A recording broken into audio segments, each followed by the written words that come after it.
तो कैसे हैं आप सब। तो जैसा कि मैंने आपको बोला था कि मैं एग्जाम से कुछ दिन पहले ही आपके लिए क्विक रिवीजन सीरीज लेकर आई हूँ। तो आज मैं आपके लिए वो सीरीज लेकर आ गई हूँ जिसमें हम सबसे पहले स्टार्ट करने वाले करंट अफेयर्स से। तो जैसा कि आपका एग्जाम 7 जनवरी एपीएस का होने वाला है, उसी के साथ ही साथ 11 फरवरी में आपका आरओ होने वाला है। ये वीडियो आपके जितने भी करंटली एग्जाम आने वाले हैं उन सब के लिए बहुत ही ज्यादा इंपॉर्टेंट होने वाला है। तो इस वीडियो में हम सारे इंपॉर्टेंट करंट अफेयर्स को सीरीज वाइज समझेंगे। उसी के साथ ही साथ मैं लास्ट में आपको 1 से 2 जनवरी के बीच में आपको पूरी मैराथन क्लास दे दूंगी कि एग्जाम में जाने से पहले अगर आप इसको 2 से 3 बार देख लेते हैं तो फिर आपको कुछ और पढ़ने की नीड नहीं होगी। और उसी के साथ ही साथ इसकी पीडीएफ मैं आपको टेलीग्राम चैनल पे भी शेयर कर दूंगी, तो आप वहां से जाकर इसकी पीडीएफ को भी डाउनलोड करके उससे इसको पढ़ सकते हैं। तो शुरू करते हैं आज का क्वेश्चन।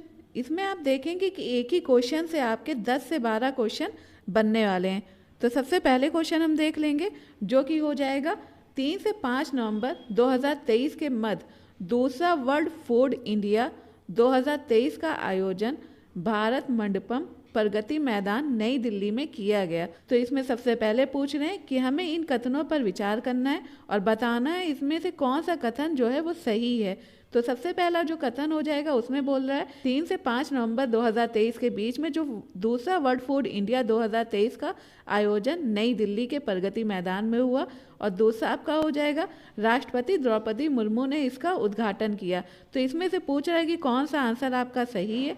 तो आपका ऑप्शन हो जाएगा ए केवल 1, बी केवल 2, सी 1 और 2 दोनों, डी उपयुक्त में से कोई नहीं। तो जल्दी से आप लोग इसका आंसर दीजिए।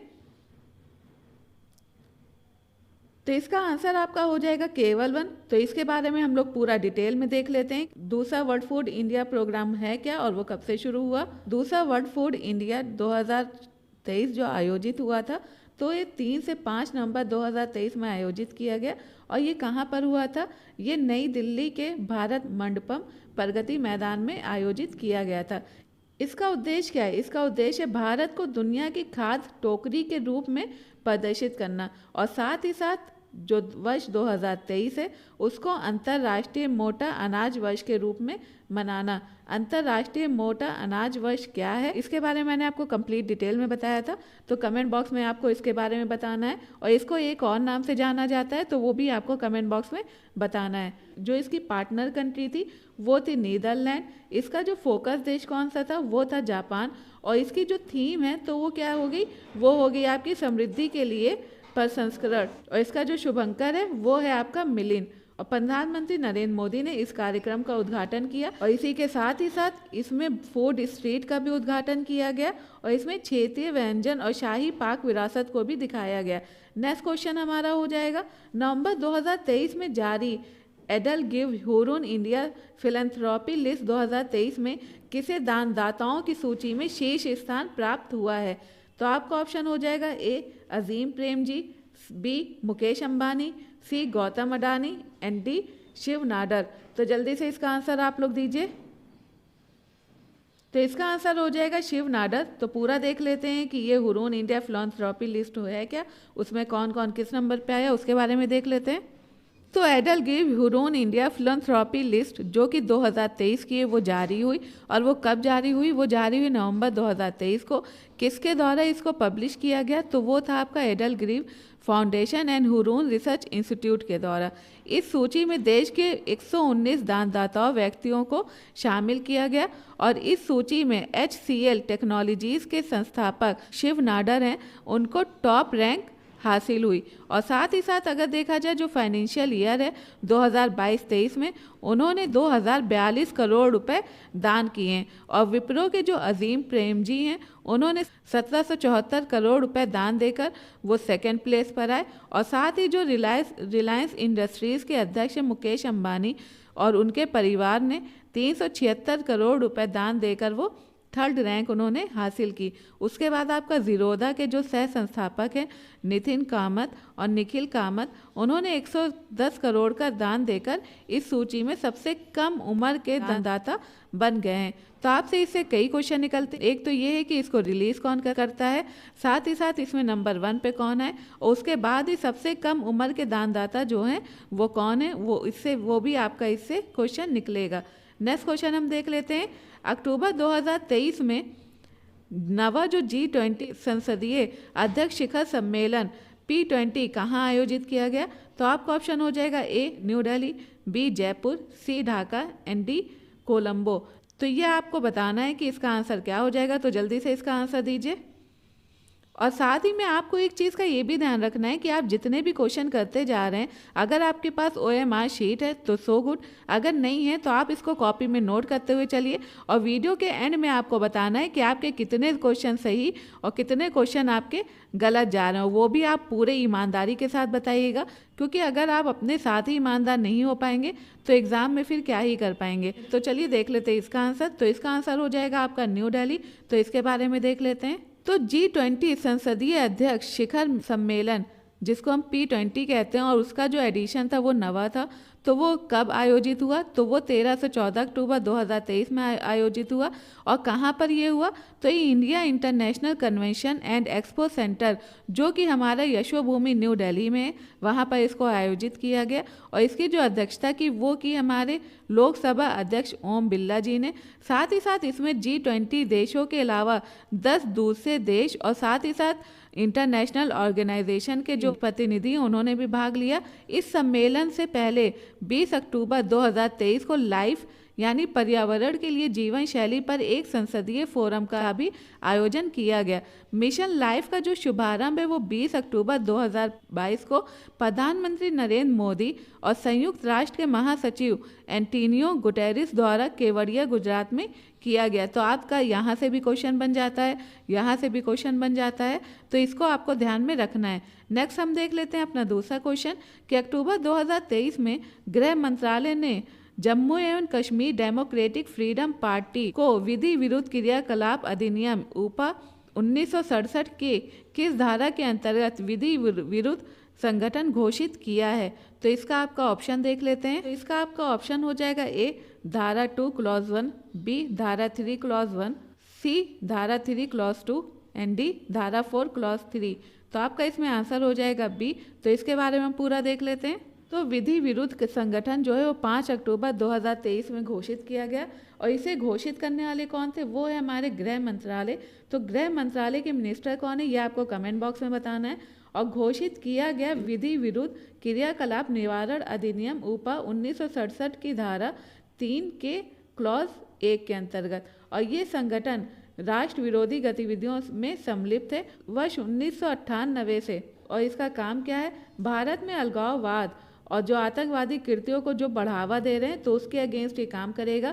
और इस संगठन के विरुद्ध जो आपराधिक मामले पंजीकृत किए जाएंगे वो होंगे आपका UAPA 1967, IPC 1860, arms act 1959, Ranveer दंड संहिता, साथ ही 1932 की विभिन्न धाराओं के अंतर्गत इसमें जो मामले जो हैं वो रजिस्टर्ड होंगे।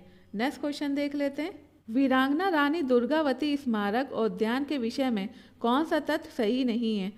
तो आपका ऑप्शन हो जाएगा ए 5 अक्टूबर 2023 को प्रधानमंत्री नरेंद्र मोदी ने जबलपुर मध्य प्रदेश में वीरांगना रानी दुर्गावती स्मारक और उद्यान का भूमि पूजन किया।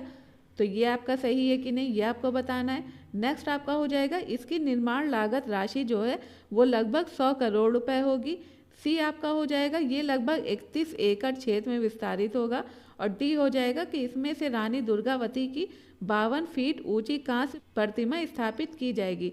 तो इसमें पूछा है कि कौन सा आपका जो ऑप्शन है वो सही नहीं है, तो जल्दी से इसका आंसर आप दीजिए। तो इसका आपका ऑप्शन हो जाएगा सी। बाकी आपका जितना भी है वो सही है। तो इसके बारे में पूरा डिटेल में देख लेते हैं। तो वीरांगना रानी दुर्गावती स्मारक और उसका उद्यान, तो इसका भूमि पूजन कब हुआ? वो 5 अक्टूबर 2023 को किया गया। कहाँ पर? जबलपुर मध्य प्रदेश में स्थापित किया जा रहा है। भूमि पूजन किया किसने? तो ये किया प्रधानमंत्री नरेंद्र मोदी जी ने। इसमें जो निर्माण लागत राशि है वो आपकी 100 करोड़ रुपए है, लेकिन ये विस्तारित होगा। तो क्वेश्चन में आपका दिया है 31 एकड़, तो ये 21 एकड़ क्षेत्र में ये विस्तारित होगा। और इसमें स्थापित की जाने वाली जो रानी दुर्गावती की प्रतिमा की जो हाइट है तो वो 52 फीट होगी। और ये प्रतिमा जो है वो कांच की बनी होगी। और इस परिसर में प्रतिमा के अलावा और क्या होगा? तो यहाँ पे एक म्यूजियम होगा। और ये म्यूजियम में किसके बारे में बात होगी? तो रानी दुर्गावती की वीरता और साहस सहित गोंडवाना क्षेत्र का जो इतिहास है वो भी इसमें बताया जाएगा। रानी दुर्गावती थी कौन?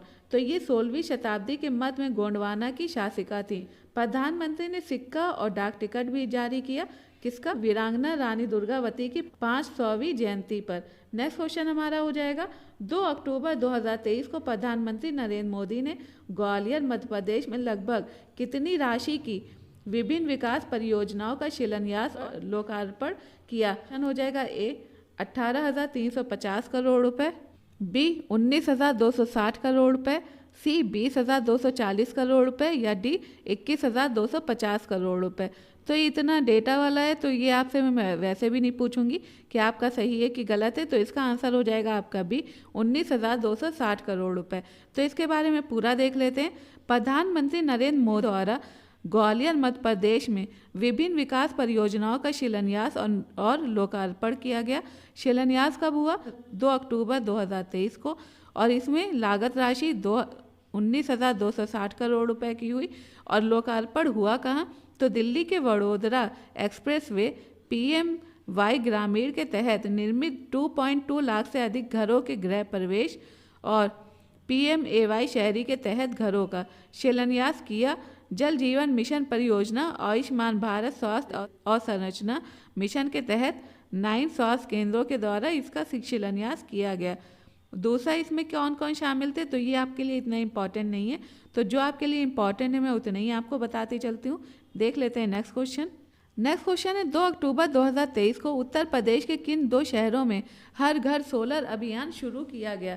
तो आपको ऑप्शन हो जाएगा ए लखनऊ और प्रयागराज, बी लखनऊ और बरेली, सी लखनऊ और वाराणसी, एंड डी लखनऊ और आगरा।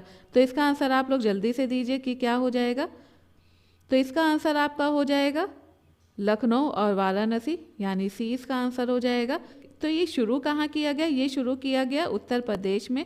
और कब किया गया? 2 अक्टूबर 2023 को। कहाँ? लखनऊ और वाराणसी में। और इस अभियान के तहत क्या किया गया? रूफ टॉप संयंत्र लगाया गया। इसका उद्देश्य क्या था? यूपी नीडा द्वारा ऊर्जा नीति 2022 के अंतर्गत निर्धारित जो 6,000 मेगावाट सोलर रूफटॉप संयंत्र है, उसके लक्ष्य की प्राप्ति की दिशा में प्रयास करना ही जो है वो इसका लक्ष्य, इसका उद्देश्य है।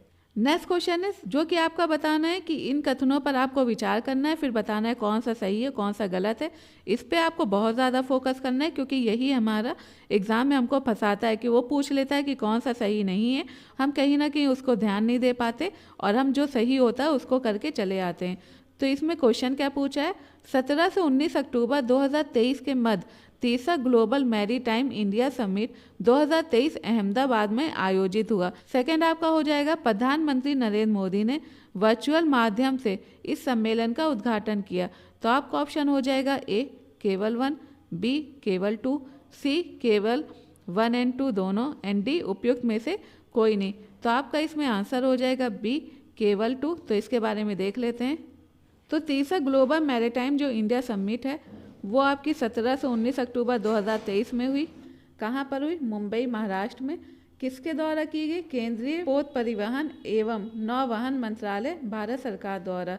प्रधानमंत्री नरेंद्र मोदी ने वर्चुअल माध्यम से इस सम्मेलन का उद्घाटन किया और इस कार्यक्रम में भारतीय समुद्री इकोनॉमी के लिए जो दीर्घकालीन मूल योजना है अमृतकाल विजन 2047 का भी अनावरण किया गया। तो ये आपके लिए इम्पॉर्टेंट हो जाता है कि अमृतकाल विजन जो है वो कब तक के लिए। तो ये आपका आंसर हो जाएगा 2047। देख लेते हैं दूसरा क्वेश्चन।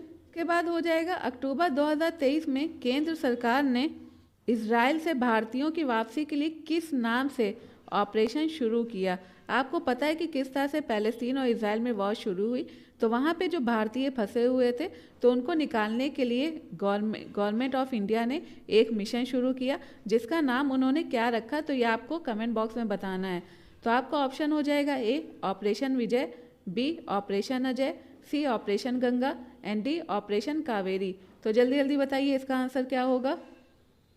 तो इसका आंसर आपका हो जाएगा ऑपरेशन अजय। और ये सब क्वेश्चन आपके गलत नहीं होने चाहिए, क्योंकि ये सब बहुत ही ज़्यादा न्यूज़ में बने हुए थे। तो ऑपरेशन अजय के बारे में जान लेते हैं। तो ये है क्या? तो इज़राइल में जितने भी भारतीय नागरिक फंसे हुए थे तो उनको वापस लाने के लिए जो सेंट्रल गवर्नमेंट है उसने एक मिशन शुरू किया जिसका नाम उन्होंने रखा ऑपरेशन अजय। और ये शुरू कब हुआ? तो ये 11 अक्टूबर 2023 में शुरू हुआ था। आपको बताना है कि इज़राइल और पैलेस्तीन की जो लड़ाई है तो वो कितने अक्टूबर से शुरू हुई है। इज़राइल और फिलिस्तीन के बीच हुए युद्ध के कारण भारत सरकार ने ये निर्णय लिया। उसके बाद एक क्वेश्चन हो जाता है कि ऑपरेशन कावेरी जो कि न्यूज़ में था तो वो किसके लिए था? तो ये 2023 में यूनियन गवर्नमेंट ने शुरू किया और ये शुरू किया गया था सूडान में फंसे लोगों के लिए। तो ऑपरेशन अजय आपका हो जाएगा। इज़राइल में जो लोग फंसे थे उनको वापस लाने के लिए ऑपरेशन अजय शुरू हुआ। उसी के साथ ही साथ जो ऑपरेशन कावेरी है तो सूडान में फंसे जो इंडियन सिटीजन्स हैं उनको वापस लाने के लिए शुरू किया गया। फिर आपका हो जाता है ऑपरेशन गंगा जो कि यूक्रेन में जो भारतीय फंसे थे तो उनको वापस लाने के लिए फरवरी 2022 में केंद्र सरकार द्वारा शुरू किया गया था। तो ये तीनों ऑपरेशन के बारे में आपको पता होना चाहिए क्योंकि ये मैचिंग के फॉर्म में भी आ सकता है। देख लेते हैं दूसरा क्वेश्चन। नेक्स्ट है 8 अक्टूबर 2023 को देश भर में भारतीय वायु सेना दिवस मनाया गया। तो इसके संबंध में कौन कौन से कथन जो है वो सही हैं? तो आपका ऑप्शन हो जाएगा ए। इस दिवस के अवसर पर भारतीय वायु सेना नए ध्वज का अनावरण किया गया। इस अवसर में प्रयागराज के संगम क्षेत्र में एयर शो का भी आयोजन किया गया। तो इसमें कौन सा कथन आपका सही है? तो ऑप्शन हो जाएगा ए केवल 1, बी केवल 2, सी केवल 1 एंड 2 दोनों, एंड डी उपयुक्त में से कोई नहीं। तो आपका इसमें आंसर हो जाएगा सी 1 एंड 2 दोनों। तो इसमें दोनों ऑप्शन आपके सही हैं। तो इसको देख लेते हैं। तो भारतीय वायु सेना दिवस, तो इसमें भारतीय वायु सेना दिवस 2023 के बारे में देख लेते हैं। तो ये कब मनाया गया? ये आपका 8 अक्टूबर 2023 में मनाया गया और ये दिवस 8 अक्टूबर 1932 से भारतीय वायु सेना की स्थापना के इस उपलक्ष्य में मनाया जाता है। और भारतीय वायु सेना के जो 5 ऑपरेशनल कमानें हैं वो कौन कौन सी हैं? तो एक है आपकी पश्चिमी वायु कमान जो कि न्यू दिल्ली में है। सेकंड है आपकी मध्य वायु कमान जो कि प्रयागराज में। थर्ड है आपकी पूर्व वायु कमान जो कि शिलांग में है। और फोर्थ है आपकी दक्षिणी पश्चिमी वायु कमान जो कि आपकी जोधपुर में है। और फिफ्थ आपकी हो जाती है दक्षिणी वायु कमान जो कि आपकी तिरुवनंतपुरम में है। तो इस अवसर पर उत्तर प्रदेश के जो प्रयागराज में स्थित संगम क्षेत्र में एक भव्य एयर शो का आयोजन किया गया। ये मैंने आपको अपने करंट अफेयर्स में बताया भी था। इस अवसर पर वायु सेना प्रमुख एयर चीफ मार्शल विवेक राम चौधरी ने मध्य वायु कमान बमरौली प्रयागराज में भारतीय वायु सेना के नए ध्वज का अनावरण किया है। नेक्स्ट क्वेश्चन है 5 अक्टूबर 2023 को प्रधानमंत्री नरेंद्र मोदी द्वारा जोधपुर राजस्थान में शिलान्यास किया गया और राष्ट्र को समर्पित की गई परियोजनाओं के संबंध में विकल्प में से कौन सा तथ्य सही नहीं है? तो आपका ऑप्शन हो जाएगा ए। प्रधानमंत्री ने लगभग 5,000 करोड़ रुपए की कई परियोजनाओं का शिलान्यास किया और उन्हें राष्ट्र को समर्पित किया। ऑप्शन बी, जोधपुर हवाई अड्डे के लिए टर्मिनल भवन की आधारशिला रखी गई। ऑप्शन सी, जोधपुर को दिल्ली से जोड़ने वाली नई ट्रेन रुड़ीचा एक्सप्रेस को हरी झंडी दिखाई। ऑप्शन डी, मारवाड़ जंक्शन को खंबली घाट से जोड़ने वाली नई हेरिटेज ट्रेन को भी हरी झंडी दिखाई गई। तो इसमें आपका आंसर क्या हो जाएगा वो बताइए। तो इसमें आपका आंसर हो जाएगा सी। ये आपका ऑप्शन नहीं सही है कि जोधपुर को दिल्ली से जोड़ने वाली नई ट्रेन रुड़ीचा एक्सप्रेस को हरी झंडी दिखाई। बाकी आपका ए, बी और डी जो है ये आपका सही है। तो इसके बारे में देख लेते हैं। तो ये 5 अक्टूबर 2023 को हुआ और शिलान्यास और राष्ट्र को समर्पित परियोजनाओं की जो लागत राशि थी वो आपकी लगभग 5,000 करोड़ है। और ये किससे संबंधित है ये सब परियोजनाएं? तो ये आपकी सड़क, रेल, विमान, स्वास्थ्य और उच्च शिक्षा क्षेत्र से संबंधित है। और आधारशिला रखी गई जो परियोजनाएं हैं तो वो कहाँ के हैं? तो वो कहाँ पे रखी गई? वो जोधपुर के एम्स में 350 बिस्तरों वाला ट्रामा सेंटर और क्रिटिकल केयर हॉस्पिटल ब्लॉक में रखी गई। ABHIM के तहत 7 क्रिटिकल ब्लॉक और जोधपुर हवाई अड्डे पर एक नए टर्मिनल भवन का भी विकास कार्य शुरू किया गया। और यहाँ पे रुड़ीचा एक्सप्रेस जो है वो आपकी जोधपुर से दिल्ली की नहीं बल्कि जैसलमेर को दिल्ली से जोड़ने वाली नई ट्रेन रुड़ीचा एक्सप्रेस को हरी झंडी दिखाई गई। तो इस वजह से वो आपका ऑप्शन जो है वो गलत हो जाता है। अब देख लेते हैं दूसरा क्वेश्चन। इंडिया एजिंग रिपोर्ट 2023 से संबंधित निम्न कथनों पर विचार कीजिए। आपका इसमें कौन सा कथन सही है ये आपको बताना है। तो 27 सितंबर 2023 को संयुक्त राष्ट्र जनसंख्या कोष भारत ने international institute for population science के सहयोग से ये रिपोर्ट जारी की। इस रिपोर्ट के अनुसार भारत में वर्ष 2022 में 149 मिलियन लोग 60 वर्ष या उससे अधिक उम्र के हैं। तो इसमें आपका ऑप्शन हो जाएगा केवल 1, बी केवल 2, सी 1 और 2 दोनों, या डी उपयुक्त में से कोई नहीं। तो जल्दी से इसका आंसर आप लोग दीजिए। तो इसका आंसर हो जाएगा सी। दोनों जो स्टेटमेंट है ये आपकी दोनों स्टेटमेंट सही है। तो इसके बारे में देख लेते हैं पूरा। इंडिया एजिंग रिपोर्ट 2023 जो है वो 27 सितंबर 2023 को जारी की गई और इसको किसके द्वारा जारी किया गया?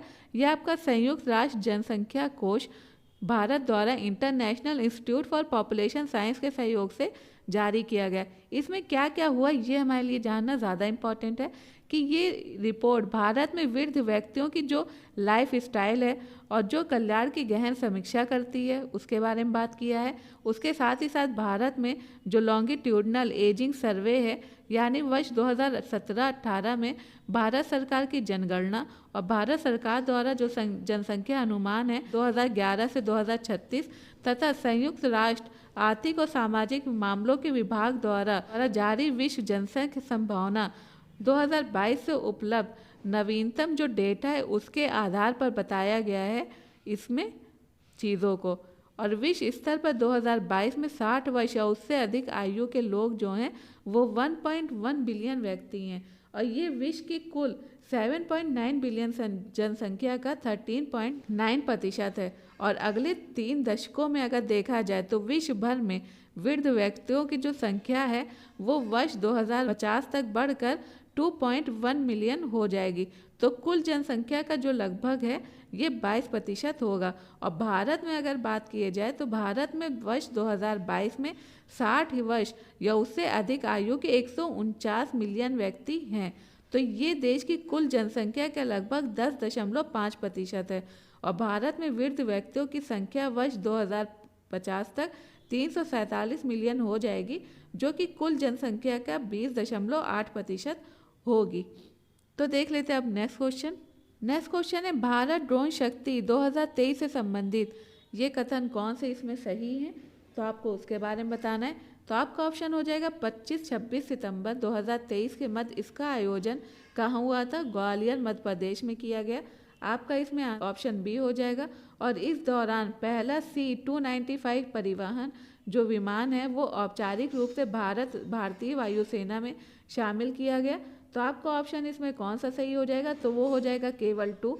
इसमें जो है पहला C-295 परिवहन जो विमान है वो औपचारिक रूप से भारतीय वायुसेना में शामिल किया गया और इसका ऑप्शन 1 गलत हो जाएगा। तो अगर ये ग्वालियर मध्य प्रदेश में नहीं आयोजित हुआ तो कहाँ हुआ? तो इसके बारे में देख लेते हैं। तो ये आपका 25-26 सितंबर में हुआ। कहाँ पर हुआ? वायुसेना स्टेशन हिंडन गाजियाबाद में जो कि उत्तर प्रदेश में है। किसके द्वारा किया गया? भारतीय वायुसेना और ड्रोन फेडरेशन ऑफ इंडिया के द्वारा संयुक्त रूप से मिलकर इन्होंने इसका आयोजन किया। उद्घाटन किसने किया? रक्षा मंत्री राजनाथ सिंह ने। और इस कार्यक्रम में देश भर से 75 से अधिक जो ड्रोन स्टार्टअप हैं वो शामिल हुए। और स्पेन की जो एयरबेस कंपनी द्वारा निर्मित पहला C-295 परिवहन जो विमान है वो औपचारिक रूप से भारतीय वायुसेना में शामिल किया गया। तो ये आपका सीधे सीधे यहाँ से क्वेश्चन बन जाता है कि इसको किसने बनाया? C-295 को किसने बनाया? तो ये आपका हो जाता है कि स्पेन की जो एयरबेस कंपनी है उसके द्वारा इसको बनाया गया। देख लेते हैं दूसरा क्वेश्चन। सितंबर 2023 में शुरू किया गया अमेजन फ्यूचर इंजीनियरिंग प्रोग्राम का दूसरा चरण आंध्र प्रदेश, गुजरात, मध्य प्रदेश, उड़ीसा, राजस्थान और तेलंगाना में स्थित कितने एकलव्य मॉडल आवासीय विद्यालयों में शुरू किया गया है? तो आपका ऑप्शन हो जाएगा ए 48, बी 52, सी 54 एंड डी 62। तो इसमें आपका आंसर हो जाएगा सी 54। तो इसके बारे में देख लेते हैं। तो अमेजन फ्यूचर इंजीनियरिंग प्रोग्राम का जो दूसरा चरण है तो वो 25 सितंबर में किया गया और ये किसने शुरू किया? केंद्रीय जनजातीय कार्य मंत्रालय के तहत national educational society for tribal students द्वारा। और ये संचालित होगा कहाँ कहाँ पर? आंध्र प्रदेश, गुजरात, मध्य प्रदेश, उड़ीसा, राजस्थान, तेलंगाना में पहले 54 एकलव्य मॉडल आवासीय विद्यालयों में संचालित किया जाएगा। अमेजन इंडिया और लर्निंग लिंक्स फाउंडेशन के सहयोग से, और दूसरे चरण के पाठ्यक्रम में क्या क्या शामिल है, एडवांस ब्लॉक प्रोग्रामिंग और आर्टिफिशियल इंटेलिजेंस। तो देख लेते हैं अपना दूसरा क्वेश्चन।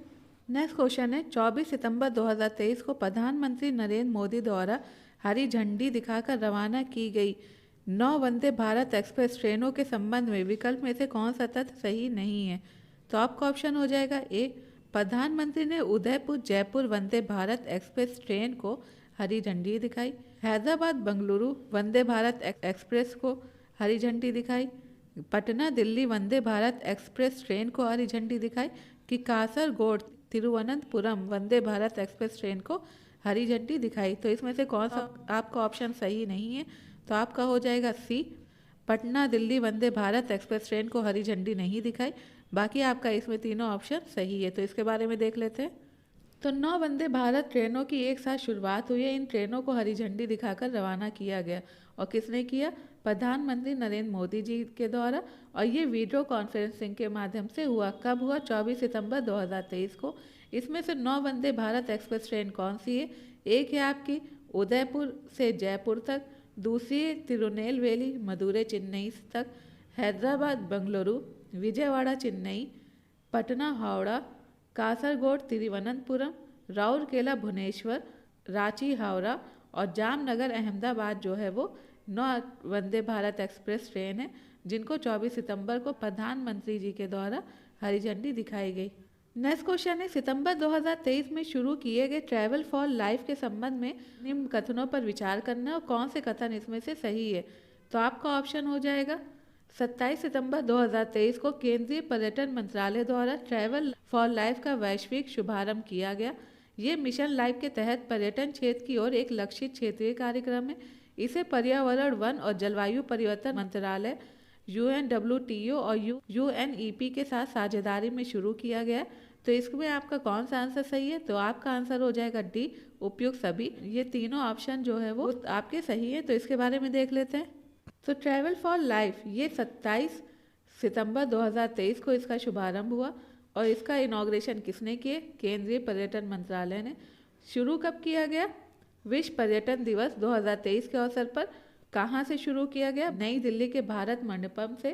क्या है ये, तो मिशन लाइफ के तहत जो पर्यटन क्षेत्र की ओर लक्षित एक क्षेत्रीय कार्यक्रम है, और ये शुरू हुआ है पर्यावरण वन और जलवायु परिवर्तन मंत्रालय, संयुक्त राष्ट्र विश्व पर्यटन संगठन और संयुक्त राष्ट्र पर्यावरण कार्यक्रम के साझेदारी में ये शुरू हुआ है। इसका उद्देश्य क्या है, इसका पर्यटन मूल श्रृंखला में हितधारकों द्वारा संसाधनों का सावधानी पूर्वक और सोच समझ के साथ उपयोग करना जो है वो इसका लक्ष्य है।